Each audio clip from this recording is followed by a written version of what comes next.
तो जो ये स्वाभिमान की लड़ाई चली हुई है, जहाँ की आप कह रहे हो कि राजपूत समाज को स्वाभिमानी तौर पर ठेस पहुंची है, तो उस ठेस का कारण तो आपने बताया, पर कोई उसका समाधान भी होगा ना? नहीं, समाधान ही है ना। जो शासन में बैठे और प्रशासन में लोग बैठे, वो उनके पास इसका समाधान था। देखो, दो भाइयों की लड़ाई हुई है आपस में, अब उसको कौन सुलझा सकता था, सरकार या प्रशासन? ना सरकार ने इसमें कोई सतपुर ली और ना ही कोई ऐसी बात सरकार ने की। जब सरकार के पास ये बात लेकर भी गए, बड़े बड़े नेताओं के पास गए, बड़े बड़े वो चाहे वो प्रदेश के नेता थे, चाहे वो देश के नेता थे, तो सभी के पास राजपूत समुदाय के जो संघर्ष समिति के लोग हैं वो गए, लेकिन किसी ने भी हमारा इस लड़ाई में साथ नहीं दिया। अब एक बात बताइए, राजपूत समाज ने इस देश को बहुत कुछ दिया, बहुत त्याग किया राजपूत समाज ने, आज अपने स्वाभिमान को भी क्या इनके हवाले छोड़ देगा क्या? नहीं। अब राजपूत समाज की लड़ाई किसी पार्टी से नहीं है, आज राजपूत समाज की लड़ाई अपने स्वाभिमान से है, और राजपूत समाज इस लड़ाई को जीतने के लिए, अपने स्वाभिमान को बचाने के लिए किसी भी हद तक अगर जाना पड़ा तो जाके रहेंगे। हरियाणा संवाद देखने वाले सारे दर्शकों ने अदिति राव की ओर से हाथ जोड़ के राम राम। आज हम मौजूद हाँ भिवानी में, और भिवानी के अंदर भी राजपूत धर्मशाला जिते एक शपथ ग्रहण समारोह लग रहा है, और उसमें आज अपनी मीटिंग हुई, मुलाकात हुई किसान मजदूर संगठन के पूरण सिंह जी थे। तो आज इनके साथ में कुछ बातचीत करांगे कि आखिर क्या है सारा मामला, किस चीज़ की शपथ वर ग्रहण करी जा रही है। राम राम जी। राम राम जी। मतलब क्या मामला है यू जो आप लोगों का टैग भी है शपथ स्वाभिमान की, शपथ सम्मान की, तो इसी कौन सी चीज़ है जो आपके मतलब सम्मान ने ठेस पहुंचाई है, और किस चीज़ की शपथ ग्रहण करी जा रही है? देखो, वैसे तो इस दुनिया में और खासकर भारत में हर व्यक्ति स्वाभिमानी है, और स्वाभिमान के लिए पहली बार कोई नहीं लड़ रहा। इस देश की सीमाओं पर हमेशा हम लोग लड़ते रहे स्वाभिमान के लिए। आज भी इस देश की आर्मी स्वाभिमान के लिए लड़ती है, भारत की रक्षा के लिए लड़ती है, लेकिन राजनीतिक लोगों ने इस देश की परिपाटी को बदलने का प्रयास करा। महापुरुषों का अपमान, जो सांसद लोकसभा के उस सदन में जाने का प्रयास करता हो, और वो भी लोकतंत्र के मंदिर में जाने का प्रयास करता हो, और वो भारत की उन महिलाओं को गाली देता हो जिन्होंने 16-16 हज़ार रानियों ने जोहर करे हों, और फिर भी वो व्यक्ति कहे कि मैं सदन में जाऊं, और भारतीय जनता पार्टी का वो सांसद और माननीय प्रधानमंत्री जी उसके लिए प्रचार करते हों, और फिर स्वाभिमान पर ठेस ना पहुंचे, उसी स्वाभिमान की शपथ है, उसी स्वाभिमान का ये आक्रोश है। जहाँ तक मेरे को मालूम है, ऐसी शपथ आप यूपी के अंदर भी ग्रहण करवा चुके हो, और यूपी की जो राजनीति है उसके ऊपर आपने गहरा प्रभाव डाला है। तो हरियाणा के अंदर आप क्या सोच किया, मतलब किस उम्मीद के साथ में आए हैं? देखो, अभी 9 मई को हमारे वीर योद्धा वीर शिरोमणि महाराणा प्रताप जी की जयंती थी अम्बाड़े में, बराड़े में जी, और ये शपथ बराड़ा में ले चुका पूरा हरियाणा का राजपूत। आज भिवानी में आए हैं, और भिवानी के भाई चाहते हैं कि भाई हम भी उस परंपरा को दोहराएं, हम भी उस परंपरा के साथ रहें, उस स्वाभिमान के साथ रहें।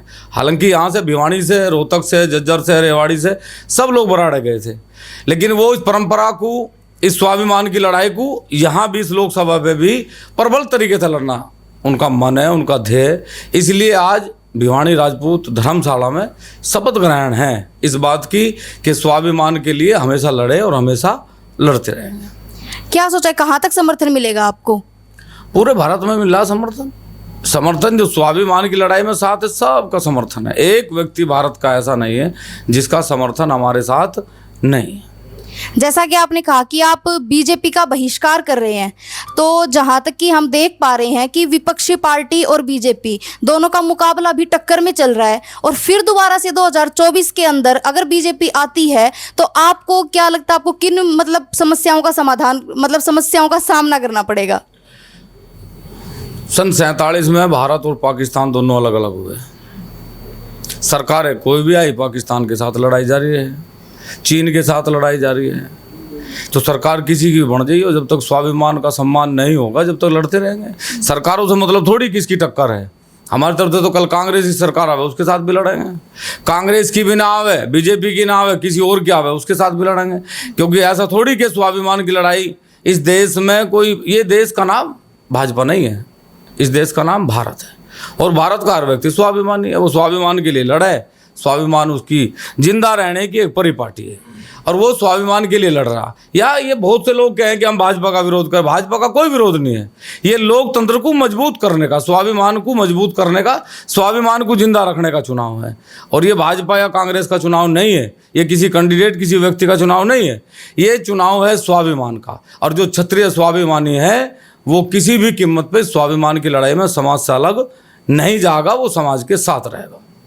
ऐसा क्या समाधान किया जाए कि ये जो स्वाभिमान की लड़ाई है वो आपके हक में पूरी हो? पहली बात तो हमें उम्मीद ही नहीं है, हम किससे कहें कि वो स्वाभिमान हमारा बचाओगे। हमें तो अपना स्वाभिमान स्वयं बचाना है और बचा रहे। पहली बार राजपूत समाज इन 76 सालों में पहली बार जब उसकी रियासतें गई तब उसने आंदोलन नहीं करा, उसकी ज़मीन गई जब उसने आंदोलन नहीं करा, आरक्षण के नाम पर उनकी नौकरी चली गई, उन्होंने कोई आंदोलन नहीं करा, SC ST के नाम पे उनका सम्मान चला गया, उन्होंने कहीं आंदोलन नहीं करा, सीलिंग के नाम पे 3-3 बार उनकी ज़मीन चली गई, उन्होंने कोई आंदोलन नहीं करा। लेकिन आज कुछ लोग महापुरुषों के नाम के सामने महापुरुषों के जाति सूचक शब्द लिखे, पुरुषोत्तम रूपाला जैसे नालायक व्यक्ति सदन में खड़ा होकर माँ बहनों को, औरतों को गाली दें और फिर भी स्वाभिमान के निया ना लड़े, तो फिर कहीं ना कहीं हम ये दावे से कह सके कि जो राजपूत आज इस लड़ाई को नहीं लड़ रहा, जो क्षत्रिय इस लड़ाई को नहीं लड़ रहा, वो भी अपना DNA टेस्ट करवा ले, कहीं ऐसा ना हो कि उसमें राजपूत ना होने का कोई गुण अभी बचा हो। जो ये सर रोटी बेटी वाली बात कही गई है, इसका ये पूरा मुद्दा क्या है? ये कहाँ से शुरुआत हुई है इसकी? देखो, पूरे भारत में हमारी अलग अलग गोत्र हैं, अलग अलग हमारी खाप हैं, चौहान हैं, जादौन हैं, भाटी हैं, मुढ़ाड़ हैं, सब अलग अलग हैं। और हरियाणा और उत्तर प्रदेश का रोटी बेटी का रिश्ता है। ऐसी कोई आज तक लड़ाई नहीं हुई होगी, ऐसा कोई आंदोलन नहीं हुआ होगा जब उत्तर प्रदेश में आंदोलन हुआ हो तो हरियाणा के भाइयों ने सहयोग न करा हो। और हरियाणा में आज आंदोलन है तो उत्तर प्रदेश का सारे लोग सहयोग कर रहे। यही हमारा रोटी बेटी का रिश्ता है, हमारी परंपरा है, हमारे भाई हैं। और ये पूरा भारत इस लड़ाई को लड़ रहा है। गुजरात में आप देखो, सारे क्षत्रिय छतरानियाँ लड़ रही है, राजस्थान, मध्य प्रदेश, छत्तीसगढ़, उत्तर प्रदेश, सब जगह स्वाभिमान की लड़ाई है और पूरे भारत का क्षत्रिय समाज इस लड़ाई को जीत कर रहेगा। मेरा व्यक्तिगत मत ये है कि बीजेपी को जो रूपाला ने जो बयान दिया है, पुरुषोत्तम रूपाला ने, उसके कारण बीजेपी की उल्टी नाव चल पड़ी है। क्योंकि राजपूत हमेशा से बीजेपी का कोर वोट बैंक रहा है जी, और जिस राजपूत ने इसकी नींव सींचने का काम किया, वहीं राजपूत समाज आज इसको हराने का काम कर रहा है। मतलब रूपाला जी के जो बयान है उसके कारण राजपूत समाज पूरा रुष्ट है और वो बीजेपी को हराने का काम कर रहा है। देखो, कोई सामान्य बुद्धि का आदमी ये बात करे तो एक लगता है, हो सकता है उसको जानकारी न हो, लेकिन एक केंद्रीय मंत्री जो सांसद का भी चुनाव लड़ रहा है, पहले भी केंद्रीय मंत्री रहा है और एज भी उसकी काफ़ी है, ये बताता है कि भाजपा, RSS और मोदी कौन सी विचारधारा लेके आगे बढ़ रहे हैं। यूक्रेन का एक साधारण सैनिक ये जानता है, जब उससे एक पत्रकार ने पूछा कि आपको डर लगता है, उसने कहा कि मैं जन्म से क्षत्रिय नहीं हूँ, इसलिए मुझे डर लगता है। उसको पता है कि क्षत्रिय एक निडर कौम है। और यूक्रेन का ही राजदूत ये कहता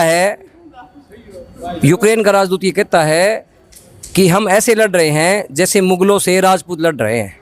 यूक्रेन में बैठा आदमी जानता है कि भारत में मुगलों के साथ, मुसलमानों के साथ, डच के साथ, उनके साथ, फ्रांसीसी के साथ, शक के साथ, कुषाण के साथ राजपूत लड़ा है।